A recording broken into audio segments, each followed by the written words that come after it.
Hello everyone, welcome back to my YouTube channel commerce only commerce. आज हम लोग admission और पार्टनरशिप से रिलेटेड प्रैक्टिकल प्रॉब्लम करके चलेंगे। इसका पिछला वीडियो मैंने एक प्रैक्टिकल प्रॉब्लम बनाया, बहुत ही इंपॉर्टेंट है एग्जाम के पॉइंट व्यू से, और वो टीएस ग्रेवाल के बुक से रिलेटेड था। ठीक है, आप लोग उसको जरूर से जरूर देख लीजिएगा। आज भी हम लोग क्या करेंगे कि टीएस ग्रेवाल के बुक से ही हम लोग एक प्रैक्टिकल प्रॉब्लम बना के चलेंगे। ठीक है, तो चलो हम लोग स्टार्ट करते हैं।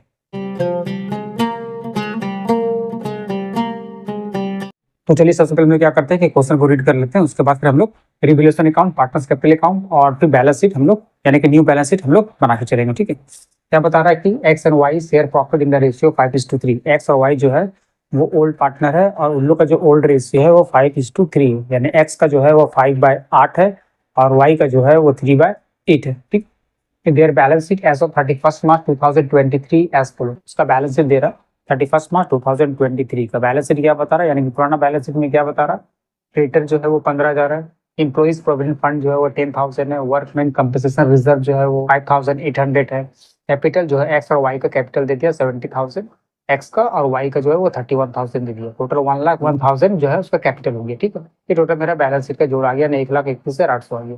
इधर क्या बता रहा है, ऐसे साइड में क्या बता रहा है, कैश एंड बैंक 5,000 है, सन्ड्री डेटर जो है वो 20,000 था, उसमें हम लोग किए provision for doubtful debt 600 minus करने के बाद 19,400 आया, स्टॉक जो है वो 25,000 है, fix asset 80,000 and profit loss जो है वो 2,400 दे रहा हूँ। एसेट साइड में प्रॉफिट लॉस दिया हुआ यानी कि लॉस ऑन प्रॉफिट है। ठीक है, उसके बाद इसका एक एडजस्टमेंट दे रहा, क्या क्या बता रहा है वो हम लोग को देख के चलना है। दे admit Z into partnership with 1/8 share in profit. Z नया पार्टी आ रहा, उसको 1/8 शेयर दिया जा रहा है। जेड बिलिंग ₹20,000 एज कैपिटल है, ₹12,000 गुडविल इन कैश। जेड जो है वो 20,000 रुपया पूंजी लेके आ रहा है और 12,000 रुपये जो है गुडविल लेके आ रहा है कैश में।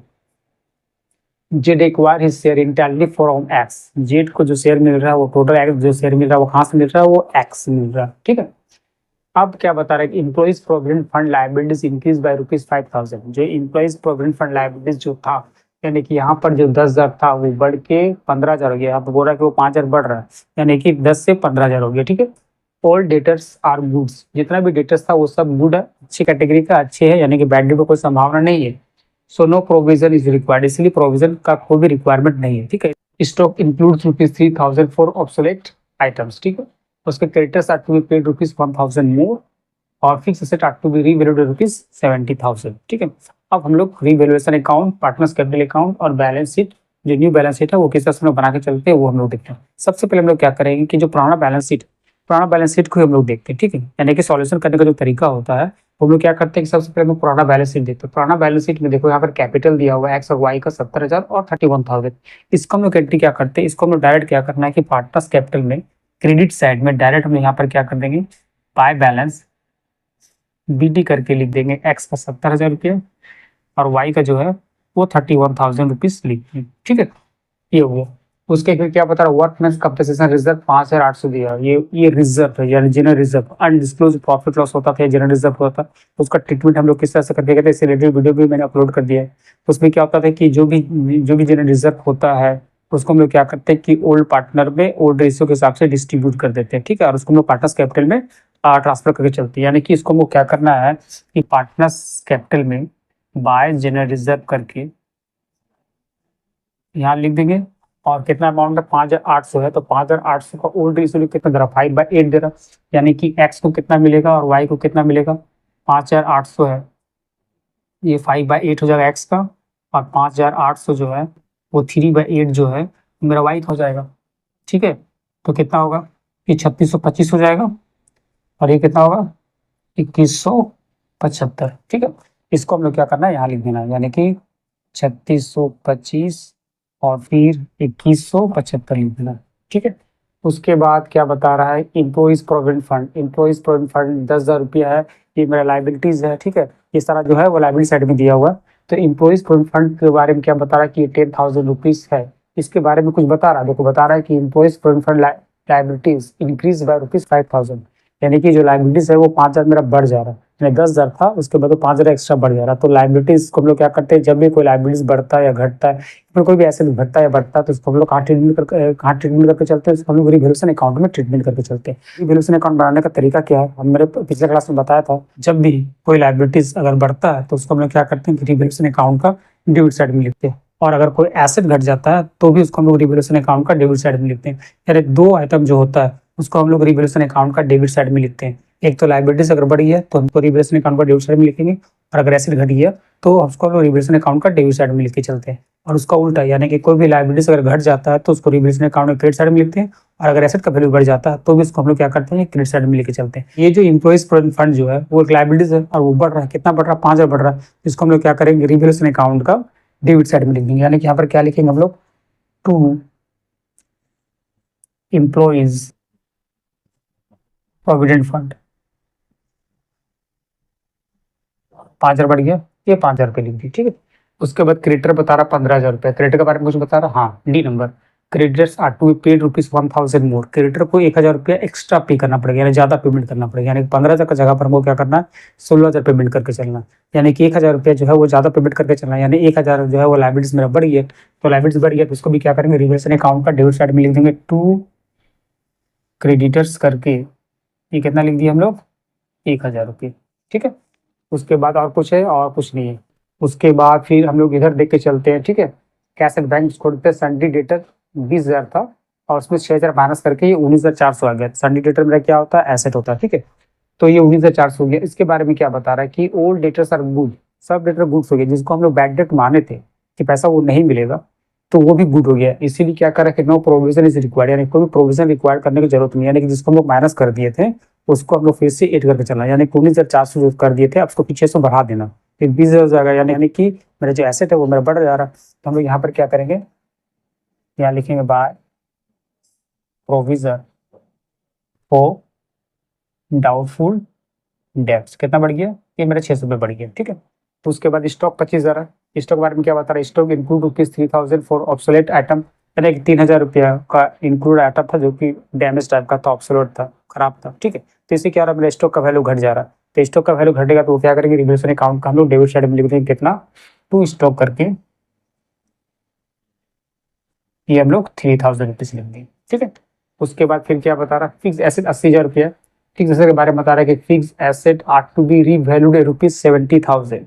फिक्स एसेट का जो रिवैल्यूएशन होगा वो 70,000 होगा, यानी कि ओल्ड बैलेंस शीट में दिया हुआ था 80,000 और उसका रिवैल्यूएशन करना है कि वो 70,000 हो जाएगा। यानी कि घटा कि बढ़ा, वो घट गया, 80 से 70,000 हो गया, 10,000 मेरा घट गया। तो 10,000 एसेट मेरा घट गया, तो उसको हम लोग क्या करना है कि रिवैल्यूएशन अकाउंट का डेबिट साइड में लिख देंगे यहाँ पर, टू फिक्स एसेट का कितना घटा, ये 10,000 रुपये हम लोग यहाँ पर लेंगे। और कुछ है, बस ये मेरा रिवैल्यूएशन अकाउंट का खाता खत्म, बहुत ही आसान है, ठीक है। उसके बाद ये प्रॉफिट लॉस जो बता रहा है, ये प्रॉफिट लॉस जो है वो 2,400 रुपये बता रहा है, ठीक है। ये लॉस ऑन प्रॉफिट है। तो इसको हम लोग क्या करते हैं कि जब भी बैलेंस शीट में प्रॉफिट या फिर लॉस दिया हुआ रहता है तो उसको हम लोग क्या करते हैं कि ओल्ड पार्टनर में ओल्ड रेशो के हिसाब से डिस्ट्रीब्यूट करते हैं। न्यू पार्टनर का उसमें कोई भी रोल नहीं होता, यानी इस बैलेंस शीट में जो भी है वो सब क्या है, ओल्ड पार्टनर लोग का है, न्यू पार्टनर का कोई भी रोल नहीं है। इसीलिए हम लोग क्या किए कि जो ये वर्कमैन कंपनसेशन रिजर्व जो था वो भी हम लोग ओल्ड पार्टनर में डिस्ट्रीब्यूट किए। इसी तरह से जो लॉस दिया हुआ है, यानी एसेट साइड में जो दिया हुआ है ये मेरा लॉस है, अगर ये लायबिलिटी साइड में होता तो वो मेरा प्रॉफिट होता। उसको भी हम लोग क्या करते हैं कि पार्टनरों के बीच में, यानी कि ओल्ड पार्टनरों के बीच में हम लोग क्या करते हैं, उसको हम लोग डिस्ट्रीब्यूट करके चलते हैं ओल्ड रेशियो के हिसाब से। ये मेरा लॉस है, इसको हम लोग क्या करते हैं, यहाँ लिखेंगे, यानी पार्टनर्स कैपिटल का डेबिट साइड में लिख देंगे, to profit and loss account करके एक्स और वाई में डिस्ट्रीब्यूट करेंगे, कौन रेशियो के हिसाब से, 5:3 के हिसाब से। यानी कि एक्स और वाई कितना होगा, 2,400 इंटू 5/8 और फिर 2,400 इंटू 3/8, ये हो जाएगा 1,500 और ये हो जाएगा 900। इसको यहाँ पर हम लिख देंगे 1,500 एक्स का खाता में और 900 वाई का खाता में लिख देंगे, ठीक है। उसके बाद हम लोग को क्या करना है, उसके बाद फिर हम लोग देखते हैं कि मतलब ये रिवैल्यूएशन अकाउंट का खाता हम लोग क्लोज कर देते हैं रिवैल्यूएशन अकाउंट में, और कुछ एक्स्ट्रा नहीं है इसमें। जो भी प्रॉफिट या लॉस आएगा वो हम लोग क्या करेंगे कि ओल्ड पार्टनर में ओल्ड रेशियो के हिसाब से हम लोग डिस्ट्रीब्यूट करके चलेंगे, ठीक है। तो देखना है कौन साइड में ज्यादा आ रहा है, इधर क्रेडिट साइड में 600 रुपया है और इधर कितना रहा, 10, 3, 13, 14, 19,000, यानी कि इधर ज्यादा है, डेबिट साइड में ज्यादा हो रहा था। डेबिट साइड में अगर ज्यादा होता है इसका मतलब क्या होता है कि वो लॉस होता है, और लॉस जो होगा वो क्या करना है कि ओल्ड पार्टनर में ओल्ड रेशियो के हिसाब से डिस्ट्रीब्यूट करना, ठीक है। तो क्या करना है, यहाँ पर इसको ऐड कर देते हैं, ये 19,000 हो गया, ये भी मेरा 19,000 हो गया। उसके बाद इधर लिखना है बाय